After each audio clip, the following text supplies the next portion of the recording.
Âme de colibri, le podcast qui construit la déconstruction.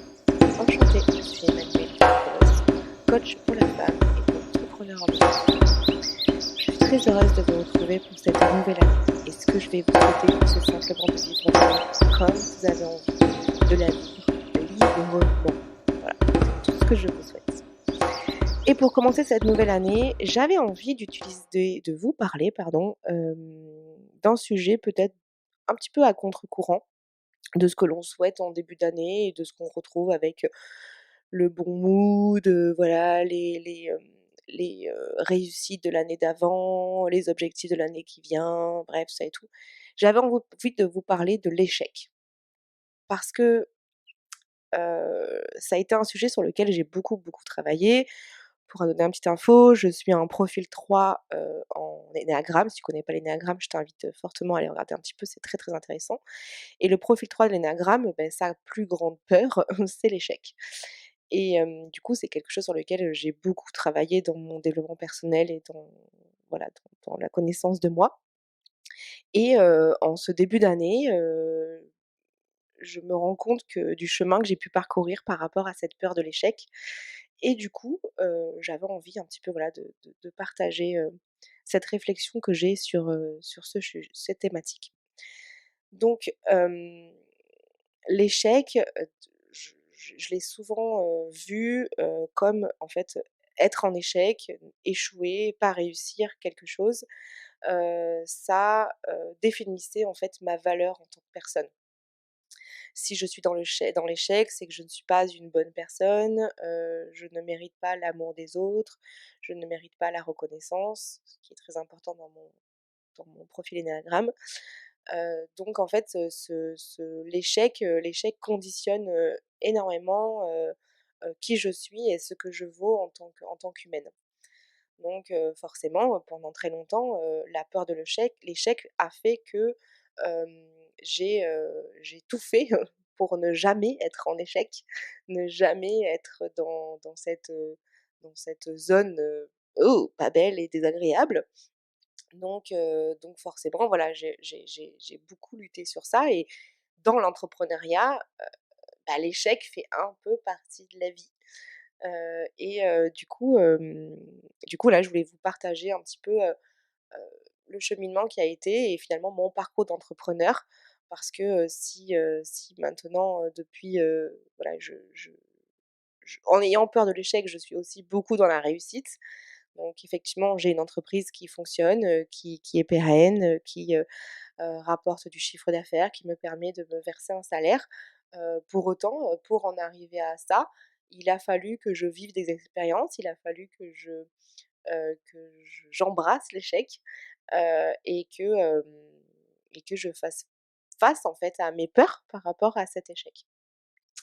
Donc en soi, déjà en premier lieu, il faut se rendre compte que alors je vais beaucoup parler sur le point de vue entrepreneurial, mais finalement ça se vaut pour, n'importe quel autre sujet de la vie, n'importe quel domaine de vie. Et du coup, sur l'échec, on va tous vivre à un moment dans notre vie un échec qui va être plus ou moins, grand. Et finalement, ce que moi j'ai appris, c'est que reconnaître, que je suis en train de vivre un échec, ce n'est pas être fataliste, ce n'est pas, perdre ma motivation, ce n'est pas, dire que j'abandonne ou quoi que ce soit, c'est simplement être réaliste, c'est être, honnête avec soi, c'est être authentique avec les autres aussi et c'est du coup, en étant, juste avec ce que je suis en train de vivre, que je vais pouvoir en fait, vivre cet échec et vivre cet échec dans tout ce qu'il est. Donc, la plupart du temps, on un échec, on arrive un petit peu à le percevoir avant. Vous savez, c'est pas, «Je me suis levée un matin, je suis en échec», non. C'est que la plupart du temps, l'échec, on le voit un petit peu arriver, il y a des petits signes, voilà. Donc si je prends dans le professionnel, dans l'entrepreneuriat, c'est je vais lancer un événement, et en lançant cet événement, je me rends compte, au fur et à mesure, que l'événement,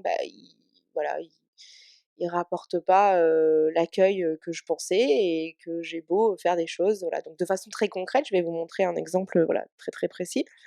En En décembre 2020, je décide de mettre en place la box, Choisis ta vie, donc qui était une box, virtuelle dans le sens où, tous les mois, les abonnés recevaient, une box par mail avec à l'intérieur une thématique, sur un sujet de développement personnel et spirituel et cette thématique était présentée avec une vidéo, que j'enregistrais qui était une vidéo, avec un gros contenu parce que c'est une vidéo d'à peu près 1 heure où je développais toute la thématique, où j'expliquais ce qu'elle était, les connaissances que je pouvais avoir. Enfin voilà, je transmettais mon savoir et développer, sur cette thématique.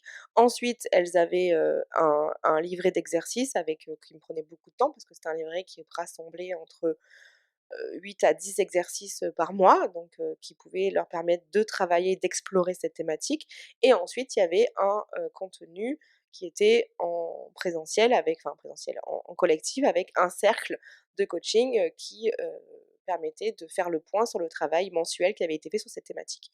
Donc ça me prenait beaucoup de temps, mais je trouvais ça hyper intéressant que ça me permettait d'exploiter, et d'explorer, des thématiques de développement personnel qui m'avaient parlé et en plus ça permettait de générer un revenu passif avec, des abonnés qui voilà, qui c'était un abonnement de 3 mois donc ça permettait de permettre, dans la situation actuelle que nous connaissons tous économique, permettait de voilà, de sécuriser un, mmh, un revenu passif. Et du coup, quand j'ai lancé, j'ai eu des inscriptions, qui étaient plutôt, pas mal. Voilà, j'étais partie sur un objectif de 10 abonnements par mois et du coup, voilà, j'étais arrivée, ça fluctuait, voilà, entre 6 8 10 voilà, ça changeait un petit peu, tous les trimestres et en fait, en fin d'année, en fait, je me suis retrouvée qu'avec, plus que 4 abonnés et en fait, je me suis rendu compte, qu'avec le temps que ça me prenait, chaque mois de faire la vidéo, travailler le livret d'exercices, plus le cercle, heu, par rapport aux revenus qui étaient générés avec, 4 abonnés, en soi, c'était vraiment une perte de temps, enfin énorme et c'était absolument pas rentable pour mon entreprise. Et à la fois, il y avait, parce que j'ai un petit, souci avec la loyauté, c'est que je me suis dit: «Ouais, mais quand même les 4 elles sont inscrites, comment ça se fait? Je vais pas enfin elles aiment ça, ça vraiment elles sont motivées, chaque mois, chaque cercle, elles sont présentes, elles sont là» et voilà, ça m'embêtait parce que je me dis: «Mais c'est con» parce que du coup, en soi, voilà quoi donc il y avait cette notion de dire: «Oui, mais si j'arrête, ça voudra dire que tu as fait un échec. Il va falloir que tu assumes à ces 4 abonnés que tu es en échec et que tu fais un choix d'entrepreneur qui est, que ce que tu as proposé, ce n'est pas assez rentable pour ton entreprise par rapport au temps que tu y consacres et que du coup, ce n'est enfin, c'est dans une dynamique, d'entrepreneur, ce n'est pas, raisonnable de garder ce projet». Donc j'ai vécu l'échec. J'ai vécu l'échec parce que je me suis dit: «Je vais trouver des solutions, je vais faire est-ce que je rajoute voilà, je fais plus de communication, je vais rajouter ça, je vais lever ça, je vais faire ci, je vais faire ça». Bref, je mon livret va être encore plus, performant, je vais y mettre encore plus de moi, je vais voilà, je vraiment essayer de remanier un peu le truc, dans enfin, que ce soit et en fait ça ne décolle pas. Donc au bout d'un moment, il faut statuer et il faut faire face à cet échec, que cette idée-là, de la façon dont je l'ai présentée, cette offre-là, de la façon dont je l'ai présentée, de la façon dont je l'ai mis en place, de la façon dont je l'ai communiqué, il y a un truc qui a merdé. Voilà, qui a merdé quelque part et que ça n'a pas fonctionné. Donc, je me suis retrouvée dans cette situation d'échec. Et alors je vous donne le dernier exemple, mais dans mes maintenant, 14 ans de vie, d'entrepreneur, on est bien d'accord que des échecs, j'en ai vécu, plein de fois où ça m'est arrivé comme ça de me dire: «Waouh, mon idée elle est trop géniale». Je lance un projet et en fait, il y a pas du tout l'accueil qu'il faut ou ça ne correspond pas aux besoins ou c'est un problème de positionnement, un problème de communication, un problème de moment, un problème aussi d'intention et d'énergie que j'y mets moi aussi dedans. Enfin, plein de choses qui peuvent expliquer, l'échec et ça arrivé plein de fois en fait. C'est vraiment, souvent voilà, on parle de nos réussites, de ce qui a marché, heu, mais on oublie d'assumer que voilà, il y a aussi des trucs qui ont vraiment été, confrontants et pas agréables à vivre dans l'échec. Parce que c'est vrai que quand on y met, beaucoup, beaucoup, beaucoup de soi, hem, c'est toujours, difficile d'assumer que, non, en fait, c'est pas ça fonctionne pas, quoi. C'est pas bon, quoi. C'est pas, ça ne va pas, quoi. Donc hem, donc du coup, il y a vraiment, voilà, cette notion par rapport à l'échec et de prendre conscience, en fait, que, oui, oui, ça arrive à tout le monde d'être dans l'échec. Par contre, c'est à nous de définir qu'est-ce qu'on va en faire de cet échec?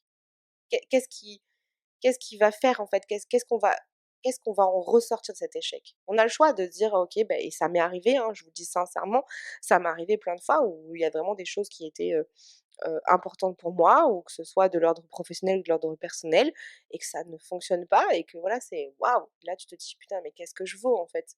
Qu'est-ce que j'ai mal fait? Qu'est-ce que j'ai mal fait?» Je suis une incapable, je comprends pas, je suis pas assez bonne, j'ai pas assez travaillé, j'ai pas assez donné de moi, j'ai pas les compétences pour, voilà, donc forcément l'échec peut emmener à une perte de confiance en soi, une perte d'estime de soi, une perte de motivation aussi, donc il y a plein de choses qui peuvent se jouer avec l'échec. Donc ça, c'est une partie de voilà, un prisme que l'on peut choisir, en tout cas avec l'échec. Et ensuite, il y a aussi, la perception heu,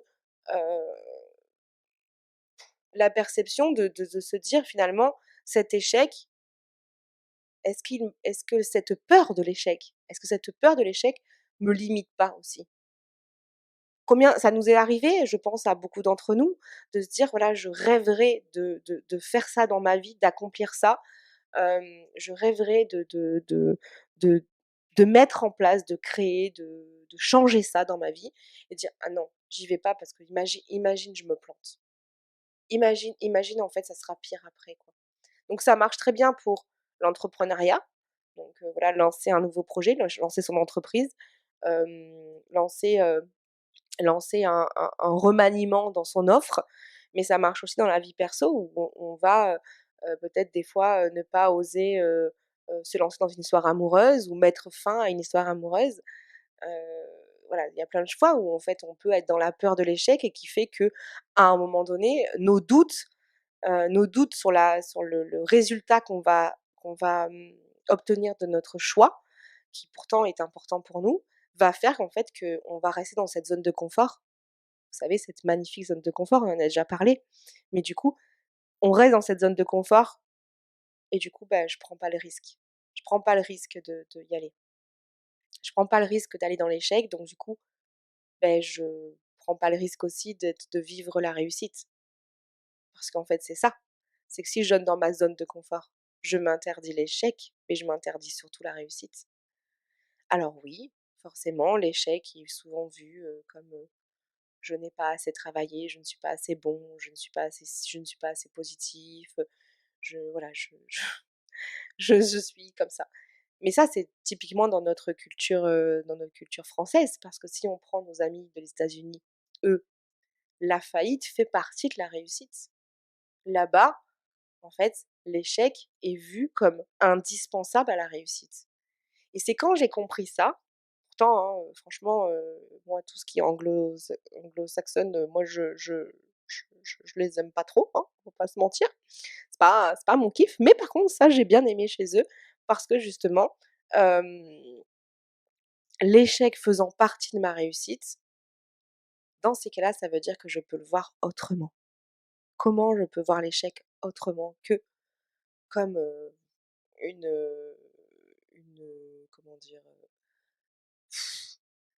Une définition de ce que de la merde que je pourrais être. Mais non, en fait, pas du tout. Si je suis, oui, dans mon échec en disant: «Oh là là, c'est la cata, c'est la cata, je suis bonne à rien», oui, forcément, ça va m'empêcher d'évoluer. Maintenant, si je décide de me dire: «OK, l'échec est une marche pour aller à ma réussite», c'est-à-dire que l'échec va me pousser à me dépasser. L'échec va me pousser à transformer mes idées. L'échec va me pousser à évoluer. L'échec va me pousser à grandir. Si je reprends mon exemple de boxe, donc oui, j'ai pris la décision d'arrêter la boxe, donc je l'ai annoncé aux abonnés en fin d'année. Mais à la fois, il y avait des choses que j'aimais. enfin, il y a des choses que j'aime dans cette box, c'est justement d'avoir une thématique et d'avoir de donner à l'opportunité à des personnes de travailler sur elles, à leur rythme, en totale liberté, hem, voilà, quand elles veulent et comme elles veulent avec le petit livret d'exercices et surtout, j'aimais beaucoup en fait, retrouver ce collectif avec ces cercles, où on va pouvoir échanger sur qu'est-ce qu'on a compris par rapport à la thématique, qu'est-ce qu'on a mis en conscience, qu'est-ce qu'on a fait travailler et surtout, j'ai vu que les abonnés qui avaient suivi, pratiquement plus d'un an de mois enfin d'abonnement, sur la box, ça leur avait vraiment servi en fait. Ça leur a vraiment permis de travailler sur elles. Elles ont vraiment pu, voilà, se développer dans leur connaissance d'elles-mêmes et dans leurs ressources et dans leur puissance donc moi le job il était rempli, c'est juste qu'il y avait pas assez de monde. Donc du coup, je me suis dit: «OK, j'ai envie de garder un peu ça», donc du coup, j'ai fait évoluer la box, en gardant finalement, ce qui avait fonctionné, ce qui avait été bon et ce qui avait plu et j'ai recréé une nouvelle offre avec les cercles de meute, qui sont donc, 1 fois par mois en présentiel et en visio où, ce sont des cercles, de parole, de coaching collectif où, en fait, on a une thématique par mois où la thématique est envoyée la semaine avant le cercle en petit livret d'exercices et que du coup, chacun va pouvoir bosser en individuel d'abord et ensuite on va pouvoir échanger en collectif sur la thématique du développement, personnel ou spirituel qui sera posée, pour le mois. Donc du coup, c'est transformé et c'est accueilli et du coup les personnes elles se sentent, ouais ça je sens qu'il y a une effervescence et il y a un accueil de cette nouvelle présentation. Donc c'est pas tout est pas à jeter dans l'échec, c'est vraiment ça.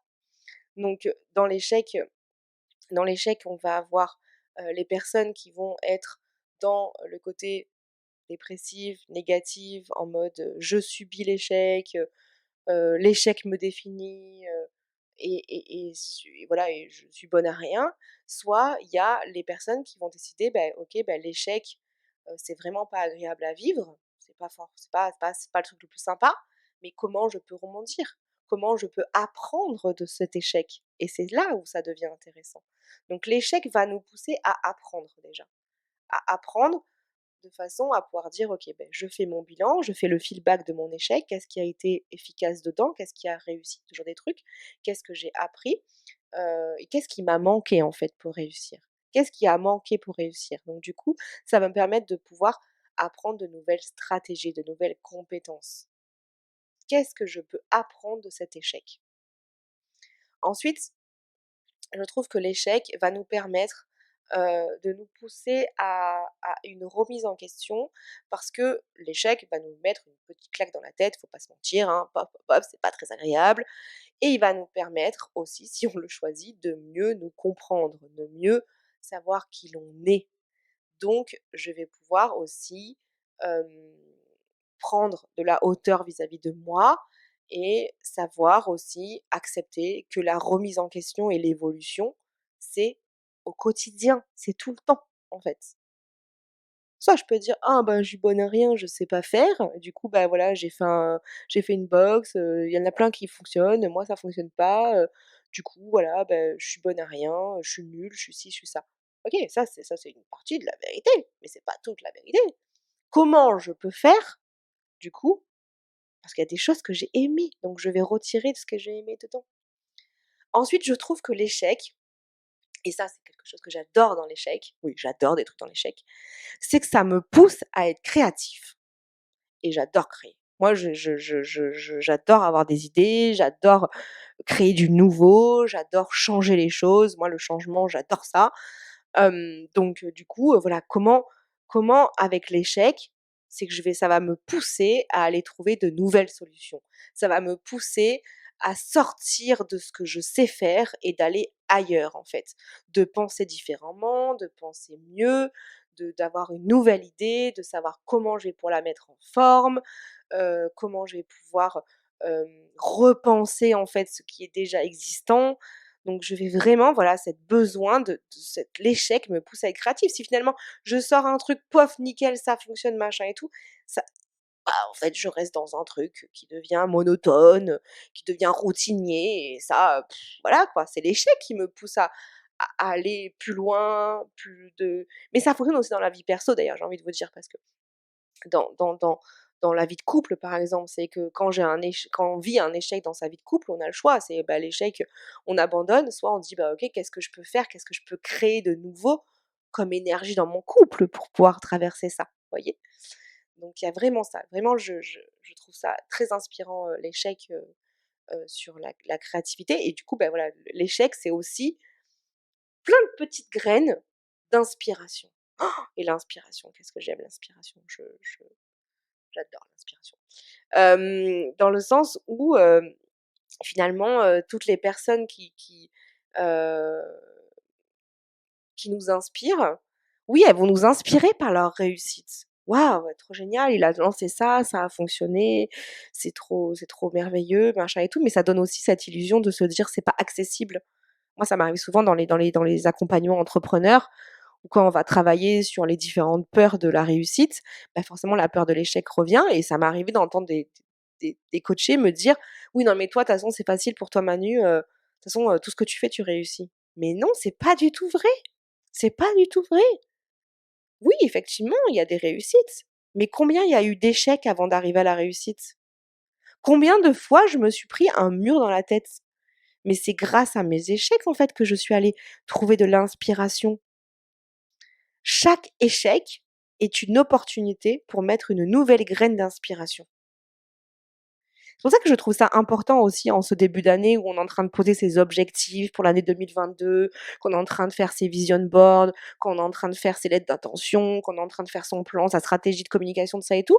OK, c'est bien, il y a tout ça, mais il y a aussi finalement pour faire vos objectifs 2022 là, est-ce que vous avez pris le temps d'aller faire le bilan de vos échecs 2021? Est-ce que vous êtes arrivé à vous dire: «Je prends mon feedback sur l'année 2021, qu'est-ce que c'est que tout ce que je n'ai pas réussi en 2021? Est-ce que les choses que j'ai pas réussies en 2021, est-ce que ce sont des choses qui étaient importantes pour moi ou pas importantes?» Choses qui sont pas importantes, OK, bah, OK, c'est bon, c'était un mauvais choix, une mauvaise impulsion, on laisse tomber. Mais tout ce qui était important en 2021 qui a été un échec, est-ce que vous avez pris le temps d'aller chercher l'inspiration dans ces échecs? Vous avez pris le temps de vous poser la question: «Comment je peux transformer ces échecs? Qu'est-ce que je peux apprendre de ces échecs? Qu'est-ce que je peux créer comme opportunité grâce à ces échecs?» De façon à ce que ça devienne des réussites en 2022. Vraiment. Prenez le temps de faire ce bilan-là aussi. Parce que souvent, on n'entend parler que du positif. Ouais, trop génial. Alors moi qui suis une meuf hyper positive, vous le savez, j'adore la gratitude, j'adore tout ça. Mais dans tout ça, il y a aussi ce bilan par rapport. J'arrive à poser des gratitudes sur mes échecs. Qu'est-ce que mes échecs m'ont apporté de bien dans ma vie? Et là, ça devient intéressant de voir l'échec. Ensuite, il y a l'échec, évidemment, il nous prépare à la réussite. Comment je pourrais savoir que je suis dans la réussite si je n'ai jamais vécu l'échec? Moi, c'est toujours pareil, cette histoire de l'ombre et lumière. Finalement, comment je peux savoir que je suis heureuse si j'ai jamais été triste? Ben c'est pareil, en fait. C'est que finalement, si je prends pas de recul, en fait, sur mes échecs, si j'ai pas compris la leçon de mes échecs, si je suis pas allée chercher le cadeau caché de mes échecs, comment je pourrais savoir et savourer que je suis sur quels critères je mets mes réussites? C'est la balance entre les 2 en fait, qui va me permettre de savoir tout ça. C'est là où c'est intéressant, vraiment. Donc dans tout ça, il y a au donc là, cette dimension de surmonter l'échec. Alors surmonter, ça fait genre j'ai une grande montagne à ma à gravir. Mais en premier lieu, en fait, un truc très, très simple qui finalement se déploie sur tellement de thématiques, c'est d'accueillir l'échec, d'accepter l'échec. C'est vraiment la première chose. Je peux me mentir à moi-même, je peux dire: «Non, mais en fait, c'est pas un échec». Si, si, c'est un échec. Clairement, la boxe a été un échec. La boxe, Choisis ta vie, a été un échec. Oui, j'ai été déçue. J'ai été déçue par moi-même, j'ai été en colère parce que, ouais, les gens ils comprennent pas, que c'est trop bien mon idée, elle est trop géniale, mais c'est fou ça quand même. Bien sûr, j'ai le droit d'être dans cette déception, dans cette colère et j'ai le droit de l'exprimer aussi. C'est la première. façon d'accepter l'échec, c'est de reconnaître l'émotionnel qui va avec, reconnaître que ça m'énerve, reconnaître que je suis déçue, reconnaître que ça me rend dans un sentiment d'impuissance. Mais bien sûr, je dois le faire. Déjà, accepter que oui, je suis en train de vivre un échec et quelles sont les émotions qui sont avec. Et je dois les vivre, je dois les exprimer. Toujours avec bienveillance envers moi-même et envers les autres, évidemment. Ensuite, je vais, une fois que j'ai accepté, oui, là, je suis en train de vivre un échec. C'est comme ça. Maintenant, je vais pouvoir l'analyser, cet échec. Qu'est-ce qui a fait que je suis dans l'échec? Qu'est-ce qui a fait que les personnes n'ont pas adhéré aux abonnements? Comment ça se fait qu'il y a eu des personnes qui ont pris l'abonnement pendant un temps et ne l'ont pas renouvelé? Qu'est-ce qui a fait qu'au bout d'un moment, j'en arrive au fait que ça me prend trop de temps parce que, en soi, le temps que je prends à construire la box et le revenu que je génère à côté n'est absolument pas équilibré. Donc je vais analyser, en fait. Je vais analyser qu'est-ce qui a à sortir? Je me suis rendu compte, oui, que ce qui était freinant, c'est que, oui, j'aime ce côté de laisser la liberté aux gens, de travailler sur eux quand ils le veulent, où ils le veulent, durant le mois, mais qu'en fait, il y avait, tout le quotidien qui faisait que s'il y avait pas un rendez-vous ponctuel, en fait, le livret, il était posé dans un coin et qu'il était pas bossé et que du coup, voilà, je le ferai plus tard, machin et puis demain, plus tard, ça n'arrive jamais et puis ainsi de suite, quoi. Donc du coup, je me suis rendu compte qu'il y avait besoin quand même de ce cadre d'accompagnement, un peu plus strict que cette grande liberté, en fait, que la liberté n'existe que dans un cadre donné, en fait. Voilà. Ensuite, il y a aussi que voilà, c'est pas la peine au bout d'un moment de ressasser pendant 100 ans. Ça m'a pris pendant quelques semaines où j'ai réfléchi, voilà, c'est un échec la boxe, c'est un échec la boxe. Au bout d'un moment, il faut statuer aussi, hein. Il faut se dire: «OK, je sors la tête de l'eau, je regarde, j'ai accepté que je suis dans l'échec, j'ai analysé qu'est-ce qui a fait que je suis arrivée à l'échec. Maintenant, hop, c'est bon, on n'en parle plus pendant 1000 ans, en fait. On statue, j'annonce à mes abonnés que, en fait, j'arrête la boxe, j'explique pourquoi, j'explique qu'il y a d'autres choses qui va se mettre en place et que je vais créer autre chose. Mais hop, c'est fini, j'ai fait face à ça, je l'ai vécu et je passe à autre chose. Donc du coup, l'autre chose, c'est je vais passer à l'action. Comment je peux créer une opportunité pour faire de cet échec une réussite? Qu'est-ce que je dois modifier? Qu'est-ce que je dois mettre en place pour que cet échec devienne, en fait, une réussite plus tard? Parce que je l'ai accepté. Donc voilà, j'avais envie, voilà, de vous donner ce petit exercice, ce petit truc, voilà, ce petit thématique là pour cette année, pour commencer cette année. C'est vraiment aussi voilà, de faire les objectifs 2022 en faisant un petit feedback sur ces années, sur les échecs 2021, pardon. Donc là, un petit podcast un peu court, hein, pour ce début d'année. D'ailleurs, j'ai envie de vous dire, dans mes échecs 2021, il y a que, j'adore faire des podcasts, j'adore, voilà, pouvoir avoir cet espace de liberté où, je suis, seule avec mon micro pour vous heu et que je puisse, du coup, partager, ma vérité et ma façon de voir le monde. J'adore faire ça et en fait, l'un des échecs 2021, ça a été d'accepter qu'en fait, j'avais une très mauvaise organisation de mon temps de travail, parce que, j'ai beaucoup de réussite dans mes rendez-vous, dans mes accompagnements entrepreneuriat et d'ailleurs je remercie, toutes les femmes que j'ai accompagnées, sur 2021. Mais voilà, j'ai la chance d'avoir, pas mal de rendez-vous dans mon agenda, mais du coup, que j'avais eu un échec dans ma gestion du temps parce que du coup, je ne prenais pas le temps de, faire des podcasts, de façon régulière et du coup, ça fait partie de mes objectifs 2022 de m'imposer une discipline et un cadre pour avoir des épisodes beaucoup plus réguliers, hem, parce que c'est important pour moi de pouvoir m'exprimer, mais aussi le support du podcast qui vous permet d'écouter quand vous en avez envie, le podcast de façon voilà, en faisant vos courses, en conduisant, en faisant votre ménage ou simplement en travaillant ou en vous posant sur un canapé. Moi, en tout cas, c'est ce que j'ai fait. J'adore le podcast comme support de communication et de connaissances et du coup, ça fait partie de mes échecs, de mon bilan de mes échecs 2021 qui va me permettre de modifier de modifier ma façon de travailler et mon organisation personnelle.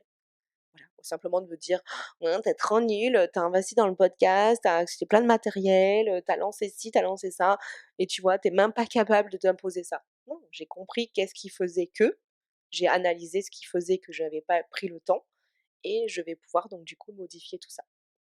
Voilà, donc je vous souhaite encore une merveilleuse année 2022, en vous invitant à me rejoindre sur, ma page Facebook Emmanuelle Guillard-Polos, coach ou sur mon compte Instagram emmanuelgp.coach.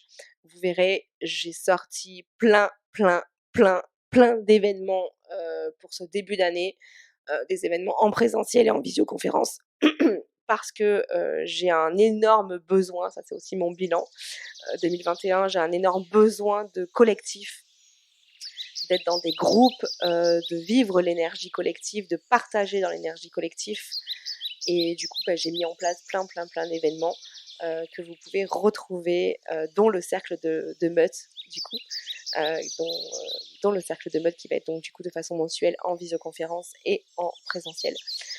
Donc je vous invite à retrouver tout ça sur, mon compte Instagram et Facebook ou sur mon site évidemment emmanuelcoach.com.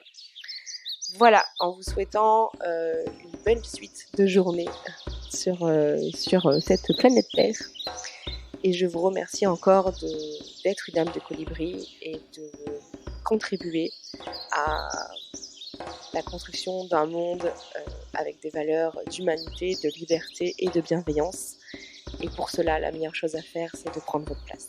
À très très vite.